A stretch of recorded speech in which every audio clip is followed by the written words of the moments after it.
Yikes. Should we watch the trailer? You want to do that?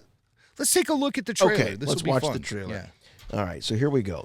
Are we going to pause it if we freak out about something? If you freak out, you say pause, stop the tape. You do the same thing. You do the same thing because they throw a lot at you in this trailer. Right. It is fast paced. It's only like a minute and a half. Here we go. It's going to be hard for us to narrate it for our audio podcast listeners, but we'll try, I guess. All right, here we go. All right, so you can check this out. It's on YouTube, the official Star Wars YouTube channel. So here we go. Long ago, a great warrior came to this village. Look at that. It looks like black and white footage. I like film that. footage. Its power That's and amazing. responsibility Animation. now lie with you. Okay. It looks like you're open. Oh, the lightsabers in the fancy box. Yeah, just like at Galaxy's Edge. I wonder if she had to pay $200 for hers. Yeah. Oh, there's one of the furries. Furries confirmed for Visions. Look, stop. Stop. Oh, Stop the tape. You gotta all go right, back. hold on. All right. We got It's this. a stunning visual of a Star Destroyer over what looks to be a giant facility compound with smokestacks on the top of it and everything. That's cool. And what is coming out of the Star Destroyer leading up into... It's a very tall ladder. Leading down to the city. I mean, what is it? It looks like a ladder, or is it some kind of road? Because you see there's a road going up to the Star Destroyer. Where we're going, we don't need roads. Yeah, right, but I mean, that's a stunning visual. Right, that's there very, very cool. In of itself. What we saw prior to this was primarily... visuals that I would associate more with anime than Star Wars, outside of the lightsaber in the box, of course. But now seeing this Star Destroyer doing something here, what is going on here? I don't know. It has a bottom port opened, and it's crazy. Sticking something into this planet. I don't know. I've never seen any kind of apparatus hanging out of a Star Destroyer before. No. It reminds me of some of the concept art or ideas from Colin Trevorrow's Duel of the Fates script with a Star Destroyer that was parked on Coruscant, which is a concept itself that goes back to the Michael Stackpole X-Wing books about a Star Destroyer that was parked underneath Coruscant called I think it was called the Lusanka, and it served as an imperial prison. So General Dodonna was sent to prison there. Oh. And this Star Destroyer, they thought it was an actual building, a facility or whatever, but they realized it was a Star Destroyer, and then eventually the thing rose up out of the ground, and it was just like a shock. My grandma used to drink Lusanka. Instead of coffee, she would drink Lusanka. I think I heard of that before. Maybe I got the name wrong. If it's a coffee, I could be way off. Yeah, it's a Star Destroyer called Starbucks. And it was there, and it was there were other Star Destroyers. One was called Folgers. Forget Star Killer. We got Starbucks. Yeah, well, you know how that goes. Right. Okay, here we go. So that was very cool. Disney Plus presents. And that's the traditional kind of furry little anime characters. And... there we go. We see a scene. Yeah, this is something we haven't seen since Kylo Ren, which is the stopping of a blaster bolt. That's right. Seems to be what we're looking at. The ability to freeze a blaster bolt after it's left the blaster. Yeah. And this is a guy. There's a young girl on the ground, and she's tied up, and this guy is pointing his blaster at her, point blank range. Yeah, it's like execution style. Yes, and the blaster bolt is frozen in the air, much like Kylo Ren did. But as we watch, we see it's another Jedi. She's not a Jedi, right? The young blonde girl. But there's another Jedi witnessing this. And that guy pointing the blaster, he looks like an Inquisitor to me. Yeah, he's bald. He's got kind of a pale eyes and pasty. Everything. Yeah. But I wouldn't expect an Inquisitor to be using a blaster, but who knows? No, good call. All right. So we know we got 9 original stories, all corners of the galaxy. Great wait a minute. shots. I want to go back real quick. Lots of stuff happening there. A lot of stuff. When this sound, I know it's not, but this is a very Kylo Ren-y kind of line here. this guy in the delivery. Listen. Confronted such darkness. Hold on, I want to run it back here. What he said. It's the first time I've confronted such darkness. I don't know, something about that. I was like, oh, that sounds kind of Kylo Ren. The first time. And then I've look at this so Sith much Lord darkness. emerging from his ship. It looks very similar to the Inquisitor's TIE fighter from Rebels. With the folded wings. It's landed there, and there's a Sith Lord emerging with a red-bladed lightsaber. Assuming he is a Sith, he could be an Inquisitor. And then after this, we'll see Boba Fett's ship, the Slave One. Oh, the Slave dude, boy, One. look how fast that shows up. Yeah. The Slave One. Right. Now, this seems to be, I mean, as far as I can tell, in looking at the original, sort of behind-the-scenes video and now this trailer, that these are new characters. We're not talking about sort of anime treatments of classic characters, although, according to the cast list and what we see here, this is Boba Fett. We're seeing actual Boba Fett showing up here. So he may be one of just a few canonical characters that show up in this in these shorts. And voiced by Tim Morrison. And the next one we see is a bunch of stormtroopers. Shooting my favorite, stun blasts. Look at that. Stun blades. And they're orange. Now, I assume that's the lighting. Right. But this looks very almost like Genndy Tartakovsky, kind of very simplistic, this design here.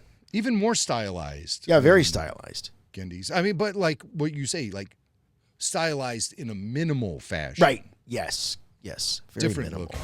But we know who they are. Right. And then here's a Jedi freezing the stun bolts. Freezing the stun bolts. There it is.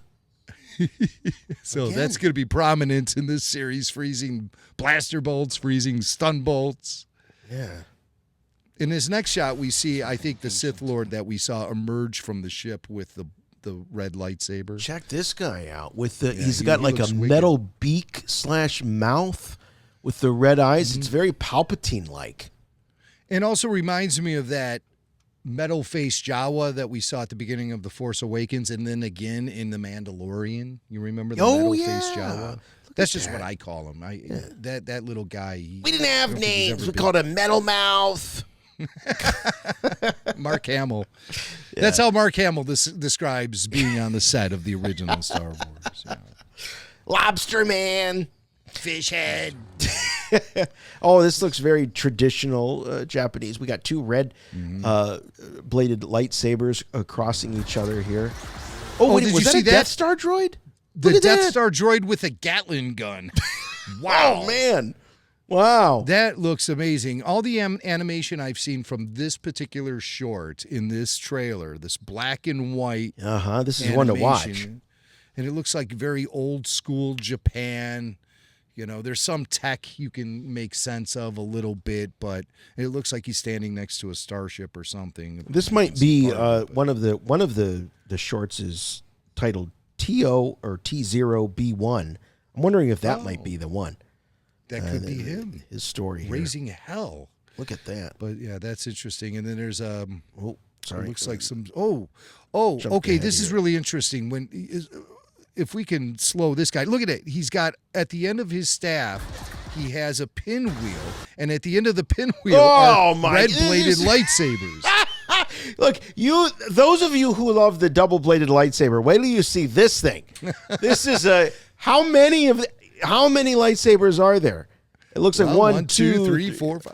5-bladed lightsaber. I'll raise you 5-bladed.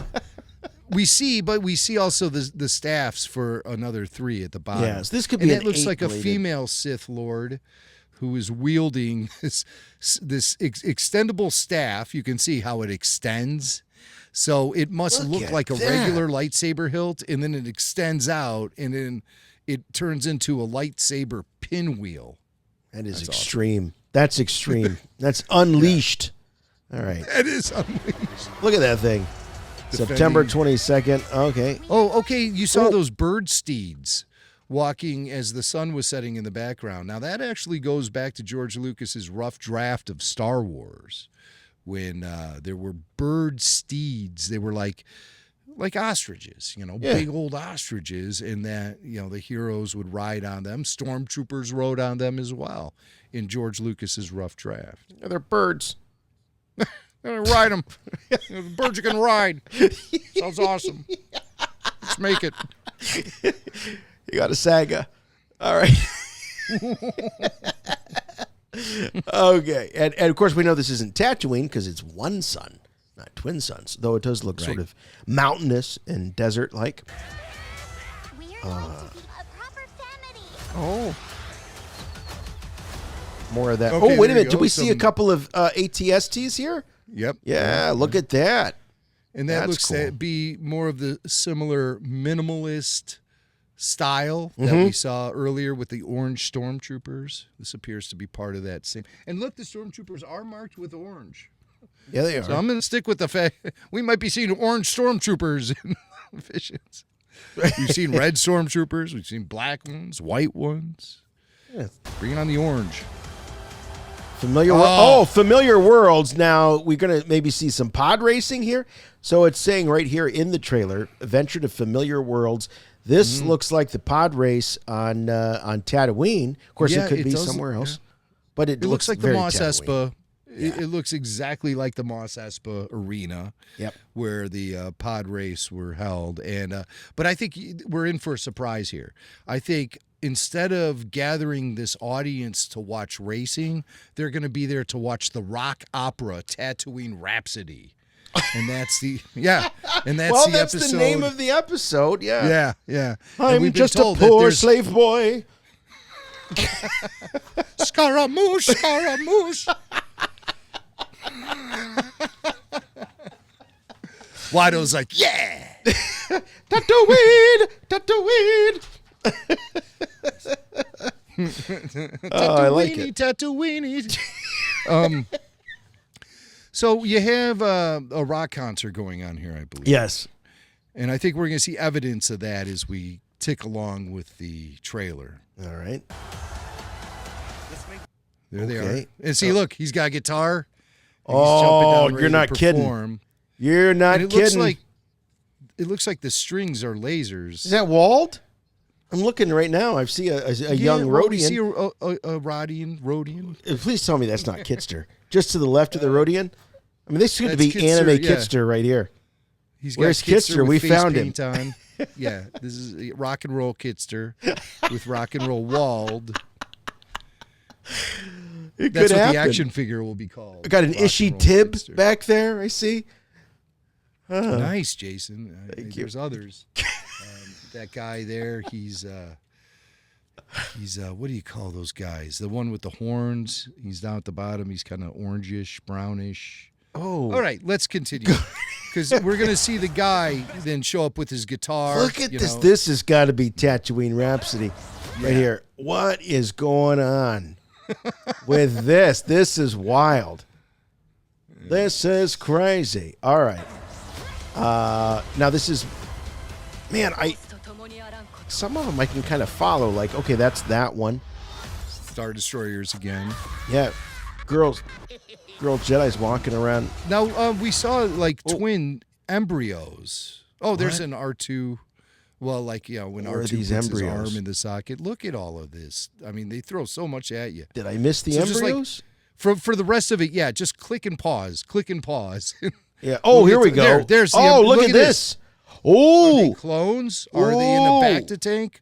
Are these Sith acolytes surrounding? I was just gonna say acolytes. Yeah. Wow, man. Surrounding two young twins in what appears to be a bacta tank or a cloning tube of some sort. Yeah, these are clones. These are little Snokes. Little These are Snokelings. Snokelings. Little Snokelings. Available at Walmart this fall. There's so More much to wickedness. see here. Oh, I wanted that to, I ship wanted to blowing run up this looked back. very much like the ship they have parked at Galaxy's Edge. I think it was called the TIE Defender. There's the little They're embryos. the embryos you were talking Twins. about. The Okay. twins. Yeah. And there was And then the one. ship blows up, and it looks very much like the ship they have parked there at Galaxy's Edge that was trying to see who edited this is. out of. Oh, I don't know. That who looks that like. is. Well, he's like Crosshair, up in the he's up in the crow's nest. Yeah. And he's picking on that's definitely a sniper's rifle with a long what do you call it? Shaft. Yeah. What do you call a it? rifle. The rifle. What do you call that? The barrel. The barrel. Come on, Jason. The barrel. What are you talking about? All right. Oh, yeah, I see. You got like an astromech, getting familiar with the computer terminal here. Yeah, astromech arm plugged into a data port. Right? Much like R2 did. Man, I wish I had like one of those thumb drives that was just like an R2 arm. That'd be fun. Yeah. Like it worked. Just plug in anywhere. Yeah. Mm-hmm. Like, well, I'm just making copies over here. I'm just loading up these files. It's like an R2 arm. Be fun. We got some Force Lightning, maybe. Is this like an armless kind of Sith Lord here going on? What? Oh, no, that's not right. Oh, it looks like he's about to unleash maybe some Force Lightning here. It looks like something happens to the Saber. It looks like her Saber shorts out to me. Yeah, and that could be what we're seeing, or we're seeing Force Lightning. Maybe Force Lightning shorting out a lightsaber. That is a weird looking character right there. That's a Sith Lord, and he looks really cool. He's a Japanese Sith Lord. I can't quite make out. No, maybe not Japanese, though. He almost looks like Nine Numb a little bit just from this angle, but maybe I'm wrong. Maybe it's... He's looking very Japanese. He's looking very... okay. Yeah, Mr. Miyagi to me. Well, that's what we expect from anime. Right? Oh, that's cool. Oh, back. Oh, Jawa? Boba Fett. Oh, wait a minute. What Boba did we miss? Boba Fett flying on his jetpack. Look at flying that. Toward the camera. Mm-hmm. Boba Fett. Yeah. Wow. That's a good look at something we only got a brief glimpse at in the teaser trailer. But here we're seeing it really fully fleshed out. That looks great. Look at Boba Fett, jetpack, flying right at the camera. Voiced by Tim Morrison. Yeah, love it. And I'm seeing, is this a Jawa? Maybe? I don't think so. No? I don't think so. Oh, no. No, Saber. I just saw sort of a brown cloak here. Right, it's a Jedi. Oh, it's a Jedi. I see the lightsaber now. Yeah. Green Saber riding a speeder bike through a snowy forest. Mm-hmm.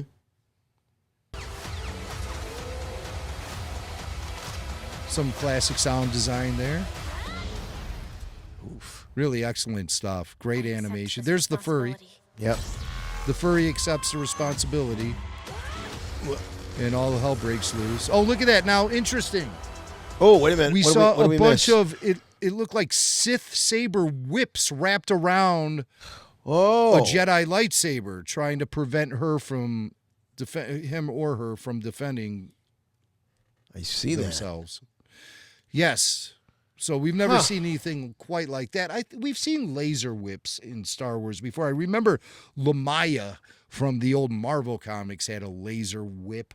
But where else have we seen laser whips? It seems like something almost recently had a laser whip in whips. Well, I saw that in The Mandalorian, didn't we? Did we see it in The Mandalorian? A laser whip? Or did we see it in Solo? Something that's like, laser whip.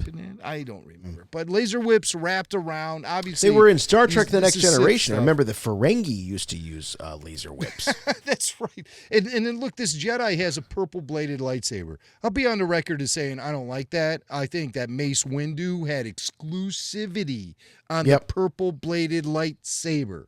Yeah. And part of the contract. Like seeing, I just felt like that was something very unique to his character. And I don't seeing it appropriated for other characters. But Star Wars has a vast history going back thousands of years, and you have to assume that someone had a purple saber blade. Can't be the only one.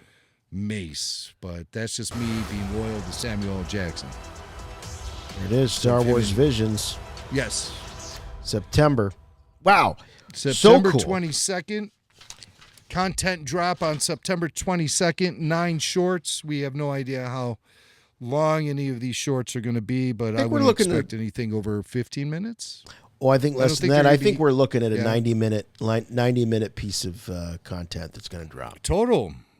That's so that kind of would what be I'm thinking. Approximately 10 minutes per short. Yeah. Yeah. The classic tradition of animation. I hope that they cartoon series, 10 minutes seems about right. I would really like. I hope that some of the creatives and they are interspersed. Talking maybe between to create some context. I don't want that. I do. I do want that. Here, okay. Let me just throw something out here. All right. I'm going to watch this. In between, I think you're going to have to click on each one that you want to watch. Oh, really? You don't think it'll be? You love the play all feature. I want to play all on this. Maybe you can. I don't want to say you can't, but just be prepared to hit the play button a couple times. Okay. Can I give you my gripe now? I just want to give you my gripe. You my gripe. Go ahead. All right.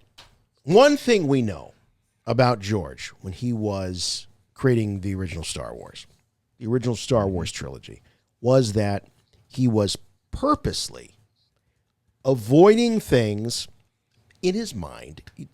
There's one thing about his goal versus the execution and how successfully he achieved it. But George was trying to avoid fashion. He was trying to avoid things that would make the material dated. He was making something that was universal. And my struggle with this is that it is so overtly Japanese that I feel as though it takes Star Wars and brings it down to earth to such a degree that I'm like, well, it's like Star Wars on Earth in Japan. Like you see like the sort of the feudal Japanese. Yes, which and you got here and there. In the you got the Jedi stuff. Master, the samurai.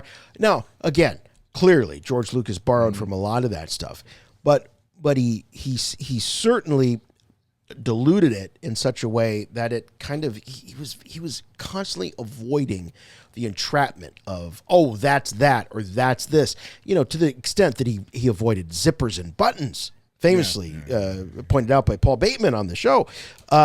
So not that I can enjoy this, but it's like, hey, let's take Star Wars and let's bring it down to earth.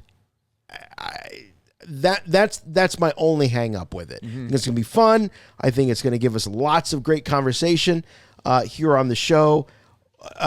But it's not Star Wars to me. Well, it's not supposed to be. It's supposed to be Star Wars anime. Okay. And I think this kind of goes along with the way that the franchise has been guided since the Disney acquisition, or even before that, since Kathleen Kennedy was put into place. She was always interested in experiencing and experimenting with different genres of Star Wars. She sent Gareth Edwards off to make a Star Wars war film. He came back with a war film. Not his fault, but they had to reshoot the hell out of it to make it a Star Wars film. All right. She sent Lord and Miller off to make a Star Wars comedy. They made a comedy, and I don't know what else they did, but they got fired very late in the game. I mean, that stuff blows up, this experimentation stuff. And so I think Disney Plus is a better place to experiment with Star Wars in this kind of fashion. And I also look at it as an attempt to connect with anime to be hip, because anime is very cutting edge these days. It's what fans of animation prefer. Manga is what fans of comic books are looking for nowadays. Manga is pounding DC and Marvel into the ground as far as sales go. No, it's terrible what's happening to DC and Marvel these days. It's just there. Well, that's just the evolution of things, and people are getting better stories out of manga and anime. And so classic characters, they're basically licensed characters that they use for films and television, but the comic counterparts are really a shadow of what they used to be, at least in terms of the sales. And Star Wars has a tradition of applying itself as far as animation goes to whatever is the popular format. We saw George Lucas experiment with Saturday morning cartoons back in the 80s. Yes. That was the way to do it. We saw George Lucas experimenting with cartoon cable networks, which was the way to do it in the 2000s. And now we're seeing Star Wars experiment with different types of animation formats, and anime is what is really hot right now. It's what people want. And so they're tapping into that, and I expect to see more of this kind of thing from, Marvel in the future. I think all eyes are looking at Star Wars right now to see how well this crossover pays off, and to take pressure off of us as fans. I don't believe any of this stuff is necessarily considered canon, although it can be expanded upon. Clearly, there's going to be a novel tie-in, a book called Star Wars Ronin, that's going to drop in October. That's going to tie into at least one of these shorts. So there's going to be an attempt to kind of find its own footing within Looks like Star Wars. By the way, that's the Duel, which is that's the one with Lucy Liu and Brian T, who plays a character named Ronin. That's the lead off short as part of this. I wonder if that's that black and white one that I keep looking at. I have a feeling that might be the one. Jaden Waldman is also in that. So it seems that's a good point you bring up. So there's a novelization that's going to tie into that. Yeah. But whatever. I mean, this looks like great stuff. Eye candy. Yes, for sure. And we might find some of the shorts really touch us in a profound way as Star Wars fans and consumer of media. So I'm looking forward to it. I'm looking forward to breaking down each one of these shorts. We have an anime enthusiast in-house, Babu Freak's own Barry Harmon. I pulled the freaks, and they said Barry's the man. Barry's the guy. I think we're going to... I don't know if Barry even knows this, but we will be enlisting his services for our review of Star Wars Visions. And he can put a good anime spin on our review. And, of course, we'll add the old school Star Wars edge to the whole thing. I tell you, my daughter, she's been a huge anime fan for a long time, and she watches a lot of the these anime soap operas. They exist. I didn't know that was a thing, but they kind of exist. So there's these animated series in anime style, and it's about these young crazy kids in love, and full subtitles, the whole thing. She watches all. I had to subscribe to some Japanese streaming service just so she could get more of her stories, as my grandma used to call them. So it's a big deal. If you can search it out, there was a manga adaptation of the book Star Wars Lost Stars. It was a young adult novel written by Claudia Gray a few years ago. It put Claudia Gray on the map for Star Wars fans. And it's about, lovers finding each other. One is loyal to the rebellion. One is loyal to the Empire. And it's basically a retelling of the original trilogy through their eyes and their experiences. Really? This is amazing. I need more of this. It's a good book, and like I said, it's a young adult novel, and it's right very up my much, alley.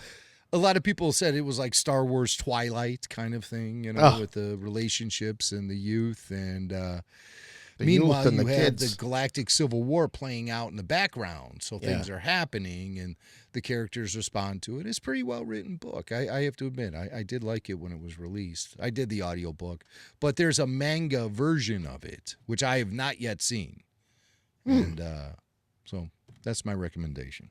All right. Well, very cool. Yeah.